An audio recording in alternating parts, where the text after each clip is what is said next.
നല്ല അടിപൊളി ഞണ്ട് കിട്ടി. ഒന്ന് വരട്ടിയെടുത്താലോ? ഇട്ടി ചൂടായി വരുമ്പോൾ വെളിച്ചെണ്ണ ഒഴിച്ചു കൊടുക്കാം.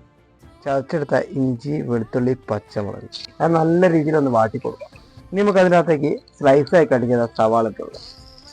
കുറച്ച് കറുവേപ്പിലയും ഉണക്കമുളക് പൊടി ഇട്ട് കൊടുക്കാം. ഉള്ളിയൊക്കെ വാടി വന്നിട്ട് ഇനി നമുക്ക് സ്ലൈസായി കട്ട് ചെയ്ത തക്കാളി പൊടി ഇട്ട് കൊടുക്കാം. അത് നല്ല രീതിയിൽ ഒന്ന് സോട്ടായി. നമുക്ക് അതിൻ്റെ അകത്തേക്ക് മുളക് പൊടി, മല്ലിപ്പൊടി, മഞ്ഞപ്പൊടി ഇട്ട് കൊടുക്കാം. നല്ല രീതിയിൽ ഒന്ന് ഇളക്കി കൊടുക്കാം. ഇനി അതിനകത്തേക്ക് നമുക്ക് ഞണ്ട് കൂടി ഇട്ട് കൊടുക്കാം. ഇനി നമുക്ക് ആവശ്യത്തിനുള്ള ഉപ്പ് കൂടി ചേർത്ത് കൊടുക്കാം. വളരെ സ്വല്പം വെള്ളം ഒഴിച്ച് കൊടുക്കാം. കവർ ചെയ്തൊരു 15 മിനിറ്റ് നമുക്ക് വേവിക്കാൻ വെക്കാം. ഇനി നമുക്ക് അതിനകത്ത് കുറച്ച് കുരുമുളക് കൂടി ഇട്ട് കൊടുക്കാം. നല്ല രീതിയിൽ മിക്സ് ആക്കി കൊടുക്കാം. അവസാനം കുറച്ച് പച്ച വെളിച്ചെണ്ണയും കുറച്ച് കറിവേപ്പില ഇട്ട് കൊടുക്കുക. ഇനി നല്ല രീതിയിൽ ഒന്ന് മിക്സ് ചെയ്താൽ നമ്മുടെ ഞണ്ട് വരട്ടി റെഡിയാണ്.